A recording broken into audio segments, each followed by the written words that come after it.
conocido como Segunda Guerra Mundial. La caricatura es un elemento propagandístico aparecido en aquella época y es un elemento importante en la difusión de ideas. La caricatura expone ideas, valores y motivaciones, por lo que podemos decir que ante todo propone un debate, una reflexión, polemiza y trata de adoptar una postura, aunque no es facciosa, sino trata de englobar un debate y una reflexión. Antonio Díaz Bernal fue un prolífico artista gráfico, nacido en Aguascalientes en 1913 y fallecido en 1960 en la Ciudad de México. Alcanzó su máximo éxito desarrollando cartones o caricaturas de la Segunda Guerra Mundial y le apodaban el Brigadier, ya que con el pincel también combatía. Bueno, ahora pasamos a los problemas que tuve para llevar a cabo la investigación. Las caricaturas se encuentran de forma impresa en la revista Hoy. A su vez, esto se encuentra en resguardo en la Hemeroteca Nacional. Las caricaturas y esta revista Hoy está en un estado muy desgastado y muy delicado, por lo que no se puede manipular ni en fotocopia ni fotografía digital. Así es que me di a la tarea de buscar exhaustivamente en internet y di con un libro que habla acerca del autor y que contiene sus caricaturas más representativas. Bueno, el segundo problema que tuve fue que me enfrenté al problema de redacción, ¿no? Cómo plasmar las ideas en el papel, en la computadora, con reglas establecidas.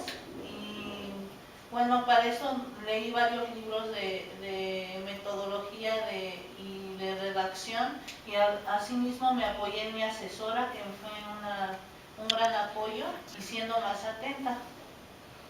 El tercer problema fue cómo analizar las caricaturas. El método que seguí fue el de Ari Warburg con su iconología de la imagen, y a la vez agregué otros dos conceptos importantes, como son contexto del autor y contexto del lector, que conceptos aportados por Martine Joly y John Berger. Tuve paciencia y traté de no desanimarme en el proceso de elaboración de la investigación. Nuestro tema ha sido poco estudiado, ya que los autores se han centrado en los medios de comunicación, en la propaganda, y no se han detenido en las particularidades, o sea, en los elementos que cargan dicha propaganda, como son las imágenes, en este caso las caricaturas. Bueno, en nuestra hipótesis, las caricaturas antinazis aparecidas en la revista Hoy trataron desde esa trinchera adoctrinar al observador, esto para colocarlo a favor de una tendencia pro-estadounidense y en contra de los valores o ideologías de la Alemania nazi. El objetivo general es que estas imágenes sirvieron como canal de adoctrinación para influir en el estado anímico de una parte de la población mexicana y colocarla a favor de una facción.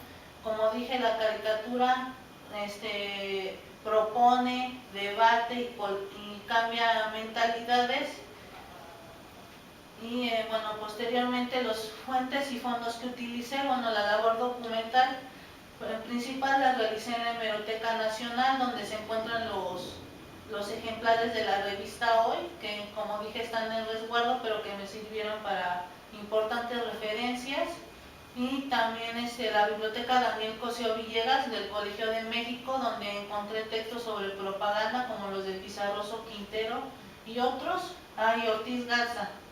Y la biblioteca Ernesto de la Torre Villar del Instituto Mora, con información sobre caricatura, con textos de análisis de la caricatura como los de Fausta Gantús, y otros. Y el Instituto de Investigaciones Estéticas para Metodología de la Imagen, el Instituto de Investigaciones Históricas y la Biblioteca Central y la Samuel Ramos de la Facultad de Filosofía y Letras para el contexto estudiado. Bueno, en nuestro índice lo dividimos en 4 capítulos. El primer capítulo se titula Del ocaso belicista al Furón intermedio.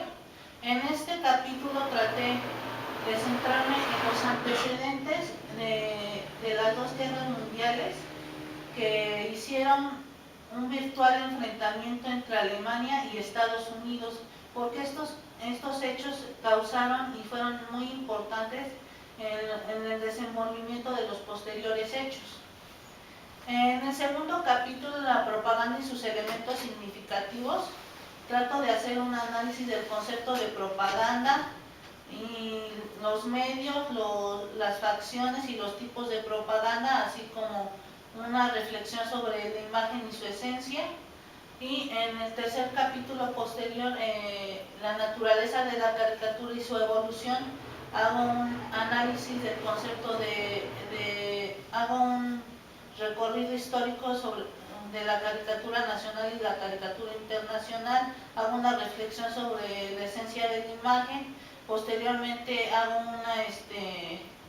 una breve biografía del caricaturista Antonio Díaz Bernal, y posteriormente en el capítulo 4, análisis de las caricaturas antinazis de Díaz Bernal, hago un análisis centrándome en la teoría iconológica, en la base metodológica de Abby Warburg con su iconología de la imagen, haciendo este aporte novedoso de contexto de autor-lector, tomado de John Berger y Martín Millón, para integrar de una manera más sólida el análisis.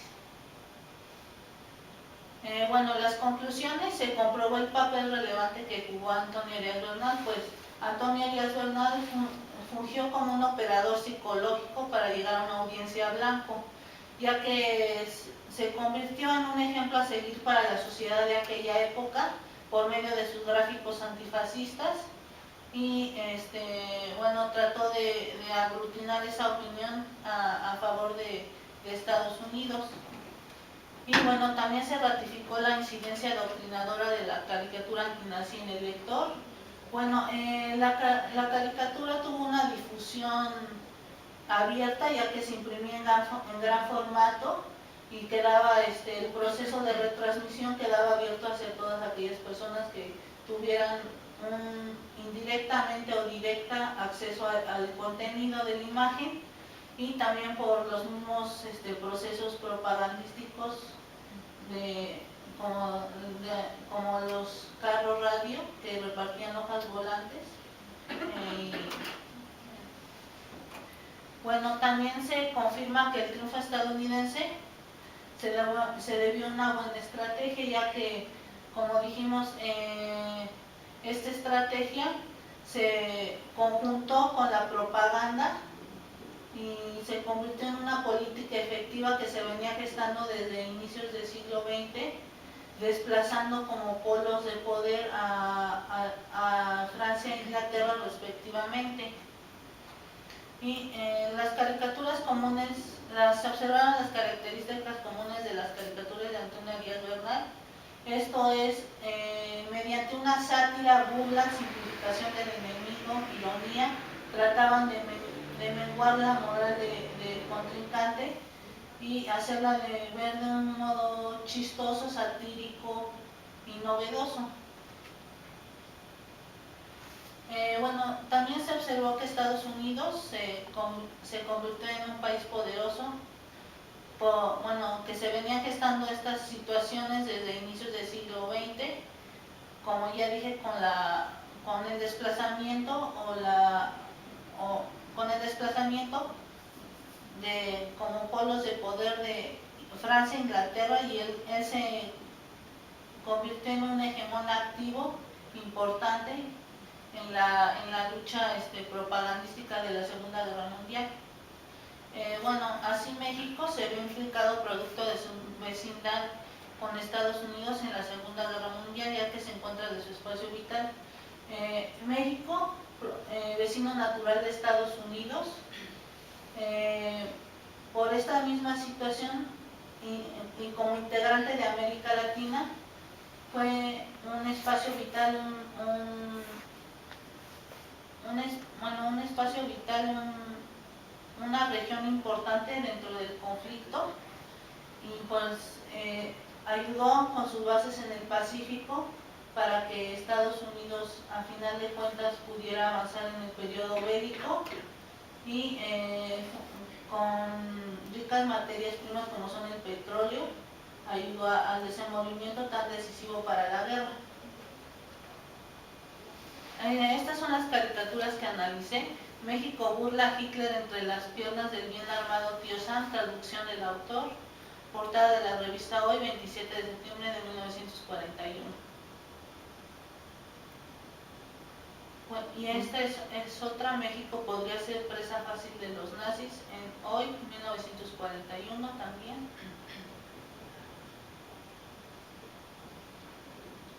Portada de Hoy del 21 de junio del 41.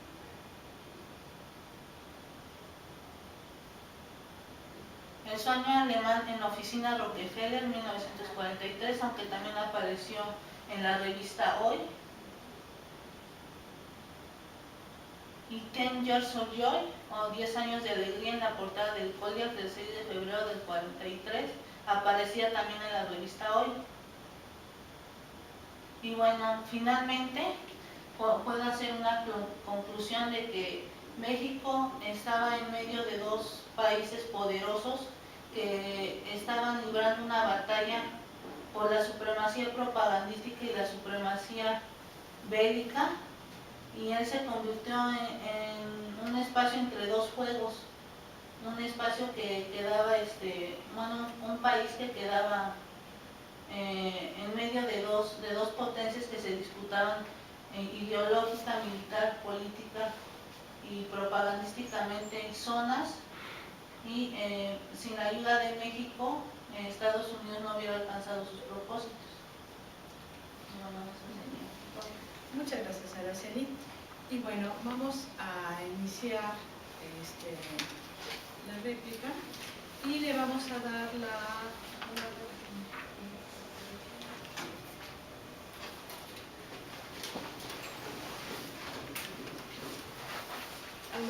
vamos a darle la palabra al secretario, que sería el maestro Fabián Marujano. Bien, buenos días. Araceli, fue muy enriquecedora ahorita la introducción que nos das de tu proyecto de tesis. Vemos que ya es un avance el estar aquí, el presentar una tesis, el titularse.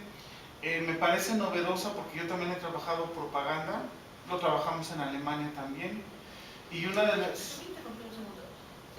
Maestro, acabamos de empezar el examen. ¿Gusta usted pasar para...? No, adelante, con todo gusto, adelante, yo aquí. Nosotros nos encantaría, porque además usted también forma parte del sínodo. Bueno,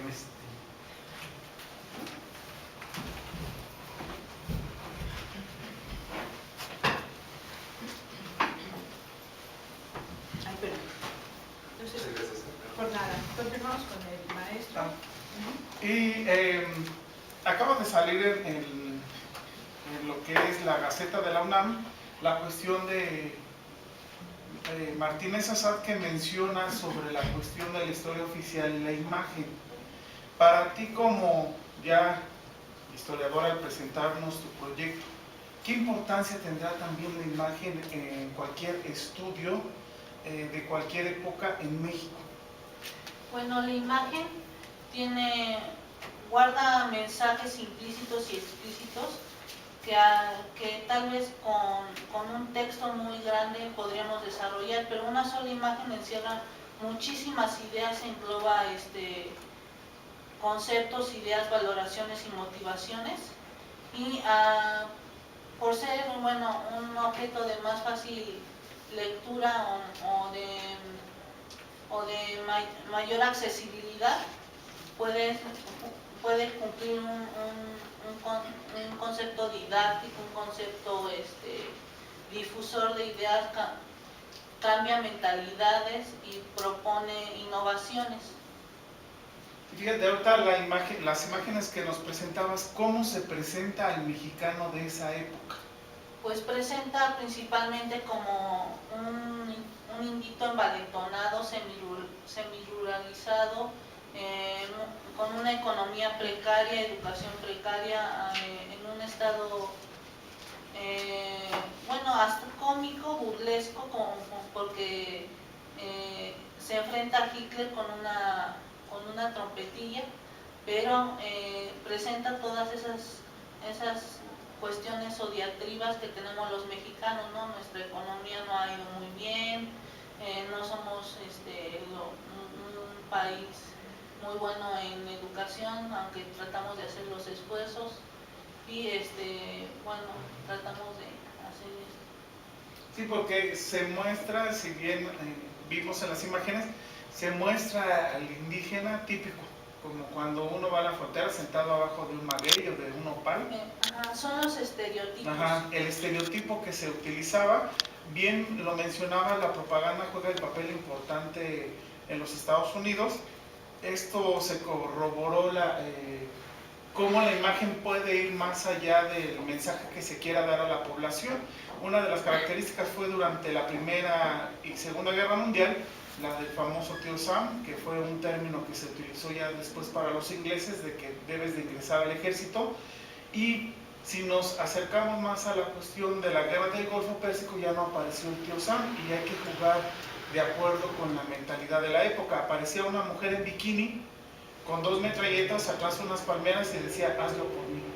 Ya era otro papel que se jugaba, y bien aquí se ve cuál fue el papel fundamental de la propaganda, sobre todo darle a la población de que estaba representado, si bien vimos también en América Latina con la doctrina Estrada, para enfocarse también en la influencia que tenía Estados Unidos en México, porque ahí en la imagen que aparece llama la atención donde aparecen los nopales y aparece cada uno de los países de Centro y Sudamérica. Y también vemos al indito la cuestión de una población rural que estaba en proceso de crecimiento, transformación y la industrialización. Otra de las cuestiones que, ¿cómo ves tú que ponen aquí en la propaganda a Hitler? De acuerdo que ya tú con la mentalidad que tienes, que en esa época, bueno, la noticia no era como actualmente la conocemos, que los medios de comunicación son más rápidos. ¿Cómo se ve Hitler en esa época en la caricatura? Pues en las caricaturas se ve una simplificación del enemigo, una burla, como una ironía, o sea, sí lo llega a calificar de un dictador peligroso, pero a la vez como cuasi fanático o loco o un poco idealista, no sé, que sueña con los grandes cambios, pero siempre hace esa burla, esa ironía, esa simplificación del enemigo, menguar la moral, caracterizándolo como un niño infantilizado. Y por ejemplo, del autor, ¿cuál es la influencia que va a tener del gobierno de la época? Bueno, el autor, por ejemplo, tuvo lazos con la OCAIA, o Oficina Central de Información Aliada, ya que le financió sus caricaturas. El presidente Roosevelt le encargó que hiciera unas caricaturas para este periodo de la Segunda Guerra Mundial, y ganó un concurso en donde varios pintores sudamericanos englobaron todas estas imágenes de la Segunda Guerra Mundial, y financiado por Nelson Rockefeller, y fue un finalista que ganó. Y por ejemplo, de acuerdo con la investigación, ¿tuvo una repercusión fuerte toda la imagen en la sociedad mexicana de esa época? Bueno, la circulación de la revista Hoy era mucho menor a lo que se podía clasificar hoy como un gran rotativo, ya que la población apenas era los 20 millones de personas y la publicación tenía como 5,000 elementos circulando. Pero a pesar de eso, yo pienso que las élites, que eran las que principalmente compraban estos rotativos, estas publicaciones periódicas, y a su vez ellos retransmitían oralmente o, como ya dije, se imprimía en gran formato, lo cual daba pie a que diera un proceso de retransmisión abierto hacia otras personas, indirecta o directamente. ¿Puedes ponerme un ejemplo de cómo se ha utilizado la propaganda actualmente que tenga también trascendencia de la propaganda en la Segunda Guerra Mundial aquí en México? Bueno, ¿me podría repetir? Que se utilice la propaganda que también tenga efecto en nuestra sociedad, retomando también lo que se ve en la Segunda Guerra Mundial. Pues ahorita, como están los neonazis, están estos grupos ultraderechistas que están retomando toda esa propaganda, todos esos elementos doctrinarios que caracterizaron al nazismo totalitario. Y hay, bueno, de hecho hay aquí en México, hay en varias partes del mundo, y se han nutrido de esa ideología que aún persiste, que aún permea en la sociedad, porque este hecho bélico denominado Segunda Guerra Mundial fue un parteaguas para las sociedades venideras, para la posterior Guerra Fría y para la posterior formación de mentalidades. Otra de las cuestiones también de lo que mencionas de la propaganda, el libro de Mi Lucha yo no lo sabía hasta que después ya se los dejé leer en alemán algunos fragmentos, estaba prohibido en esa época y lógico, lo puedes conseguir actualmente y ya se lee. ¿Cuál crees que sería la parte fundamental si la población dices que no podía tener acceso a esta información o no podía leer? Entonces, ¿cómo justificarías que la propaganda juega el papel importante dentro de la sociedad? En este caso, porque vemos los personajes que son netamente indígenas, rurales. ¿Cómo es el papel? Pues bueno, como ya el proceso de retransmisión, bueno, que ya se imprimió en gran formato, pero también los carros o carros de sonido, que eran unos carros que iban repartiendo propaganda a favor de Estados Unidos en medio de las plazas públicas y que iban repartiendo productos para la población, repartiendo estas caricaturas en hojas volantes. Y bueno, eso también era un medio de llegar a la población menos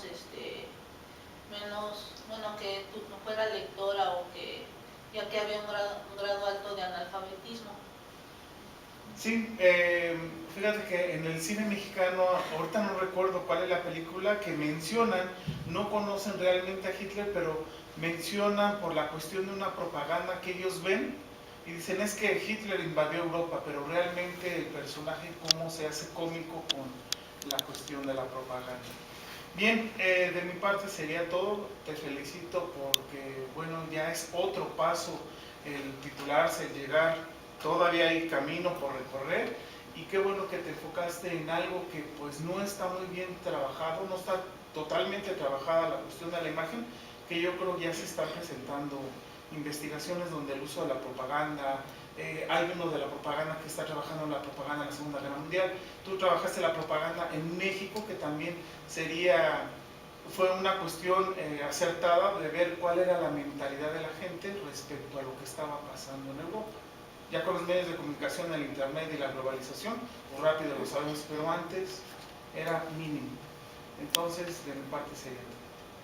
Muchas gracias, Fabián Mandujano. Y bueno, agradecemos que hayan aceptado nuestra invitación, doctor, y le damos la palabra al doctor Jorge Alberto Rivera. Muchas gracias a ustedes, yo me siento un poquito incómodo porque venía de suplente, pero aquí estamos. Primeramente, Araceli, pues muchas felicidades. Seguimos muy de cerca el proceso de tu revisión, de tu investigación. Y la verdad, pues yo soy uno de los convencidos de que este tipo de trabajos no solamente tienen que apreciarse desde el punto de vista crítico, sino también promoverse, ¿no? Y en este sentido, bueno, yo creo que lo que hiciste pues realmente es una invitación a los demás muchachos, a los compañeros, a que se asomen a este tipo de posibilidades de análisis. Bueno, brevemente, desde el punto de vista forma, te decía, tu redacción me agradó bastante. Tienes una buena pluma, es ligera para leer tu trabajo de investigación. Por otro punto, por otro lado, me agrada también el personaje que utiliza, ¿no? Antonio Arias Bernal, bueno, es uno de los artistas, quitémosles ya el adjetivo de caricaturista, sino desde el punto de vista artístico, pues, que vale más la pena rescatar. Es una época bastante rica desde el punto de vista de este tipo de personajes que desde el punto de vista de la imagen ayudan a ampliar pues, la realidad histórica de una época, ¿no? Estamos hablando de García Cabral, que lo mencionas en tu tesis, hay este tipo de antecedentes, García Cabral, Miguel Covarrubias, que no solamente se enfocan al mercado o al espacio nacional, sino también tienen unas repercusiones internacionales, ¿no? Desde el punto de vista de tu trabajo, bueno, te comentaba que me habría gustado que explotaras más el tema del estereotipo. Ahorita el profesor Fabián hacía muy bien esta mención de esta ilustración o mirada a veces despectiva, peyorativa hacia ciertos tipos de imágenes identitarias. Aquí, bueno, esta imagen hermosa de un Hitler bonachón, como que se está acabando el mundo y él feliz, ¿sí? Que te habla de este contexto de una época, ¿no? Que es un contexto en donde, bueno, este tipo de publicaciones, más allá de tener este perfil ideológico, en donde sí hay una clara intención de ridiculizar, de hacer despectiva la lucha de este tipo de personajes, como en este caso Hitler, pues también lo podemos ver desde cómo es recibido el tema de la recepción en historias muy importantes, cómo es recibido este tipo de sucesos internacionales, ¿no? Entonces, bueno, en términos generales, pues, yo estoy muy contento con tu investigación, y pues bueno, las preguntas que yo te haría serían como muy hasta de curiosidad mía y que creo que algún día platicábamos, es por qué desde tu punto de vista Arias Bernal no es tan conocido, reconocido en el punto de vista de los caricaturistas, de este tipo de artistas. Pues Antonio Arias Bernal no, estaba leyendo una nota en internet. Él no tuvo descendencia, no tuvo hijos, así que solo le sobrevive su mujer. Y bueno, ya que no tuvo descendencia, el proceso de heredar sus imágenes o de hacer una conciencia de su cultura, de sus imágenes, de su herencia, de su legado, que no quedó tan sólido como si hubiera tenido hijos o otros familiares que lo recordaran. Y aparte, él murió en 1960, lo cual sería una época bastante alejada a las nuevas generaciones. Y aunque es muy, bueno, sí es recordado en su estado natal, Aguascalientes, y de hecho el año pasado le festejaron 100 años de su natalicio, pero esa herencia se ha perdido porque ya estamos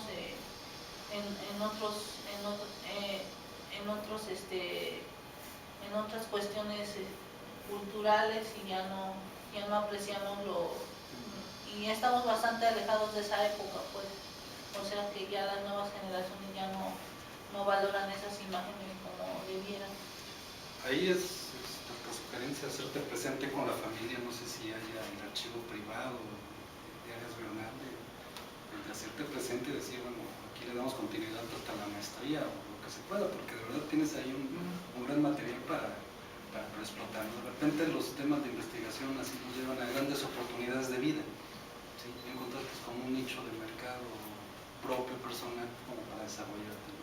Si tienes ahí contacto con la familia, bueno, pues presentarte, enseñarle tu investigación, yo creo que les alegraría mucho que una chica ahorita en pleno 2014 esté trabajando a un artista de estas dimensiones, ¿no? Otra duda, otra pregunta que te quería hacer es si dentro de tu investigación encontraste algunas entrevistas o testimonios específicos de Arias Bernal acerca de su posicionamiento ideológico de él propiamente. O sea, obviamente, pues, el está el posicionamiento ideológico del medio, ¿no? En este caso, por ejemplo, la revista Hoy, que bueno, Pajes Hierro, ya sabemos toda esta trayectoria periodística que obviamente va a formar toda una escuela en todo el siglo XX, ¿no? Pero si él ya como Arias Bernal, como esta persona, desde un punto de vista más humano, ¿encontraste por ahí alguna entrevista, algún testimonio de cuál era su visión de esta época? Pues él se declaraba un admirador de la cultura estadounidense. De hecho viajó a Nueva York ayudado por una beca que le otorgó en la embajada estadounidense, y él sí se declaraba admirador de la cultura estadounidense, un ferviente admirador de la justicia, de la libertad, aunque ya para los años 60 y ya en los 50, 60 ya lo catalogaban como un comunista, y de hecho la CIA lo espiaba y se inmiscuía en sus comunicaciones. Pero sí, él era un ferviente. Él decía que la Segunda Guerra Mundial con Hitler nos enfrentábamos a un peligro muy grande, que era que otras doctrinas extranjeras o europeas vinieran a trastornar América, que era el continente de las libertades, de la justicia, de la equidad y todo eso. Y pues una pregunta también, yo soy muy admirador de todos estos caricaturistas de esa época. Por ahí de los años 50 era famoso un programa de televisión, no me acuerdo exactamente el título, pero la trama de este programa era que se ponían a hacer caricaturas, era como duelo de dibujantes, así se llamaba. Participaba Cabral, participaba Alberto Isaac, ¿tienes ahí noticias si él tenía una buena relación con los caricaturistas de la época, con Cabral, si había ahí algún nexo, incluso ideológico, ¿no? Porque acuérdate que en esta época estos artistas no solamente tienen una mirada en común en términos de lo que hacen, ¿no? En términos de su arte, sino también en términos de la serie. ¿Tienes ahí alguna...?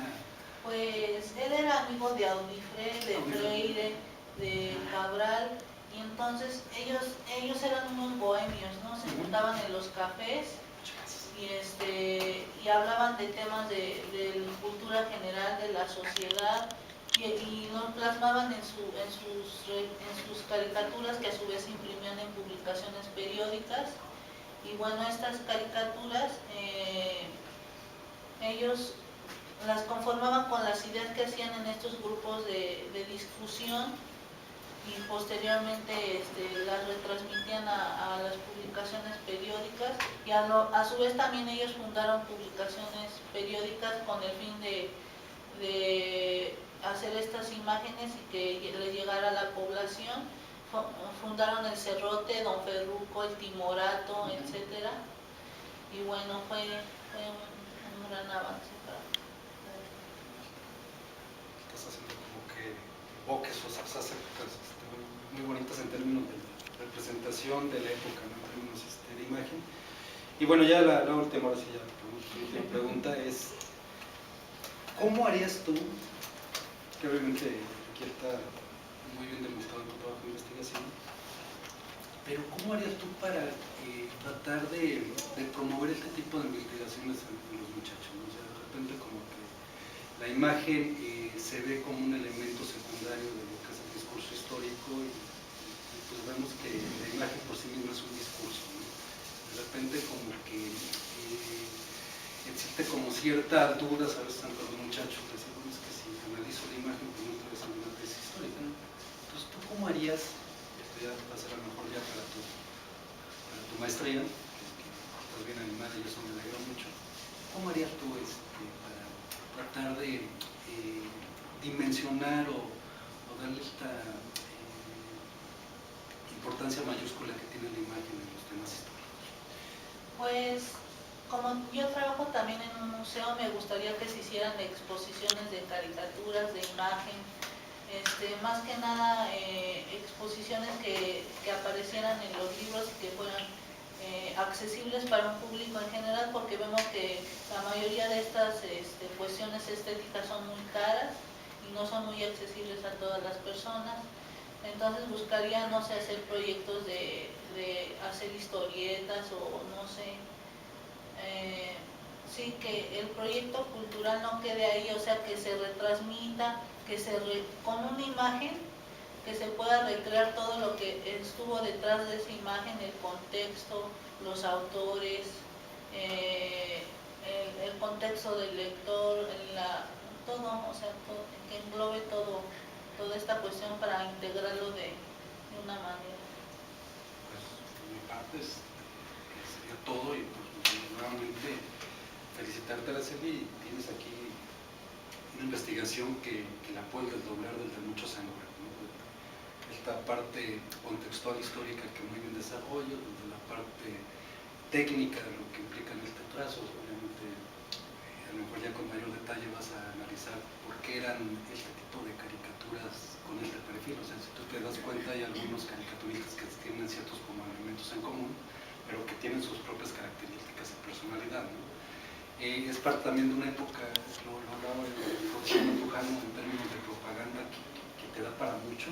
Bueno, esta imagen me recordó mucho la película del Gran Dictador, cuando de repente Chaplin se ponía así a bostezar o a desmitificar y a burlarse de estos personajes que de repente eran intocables. Entonces, pues nada más felicitarte y bueno, tienes mucha chamba por delante. Gracias. Muchas gracias, doctor.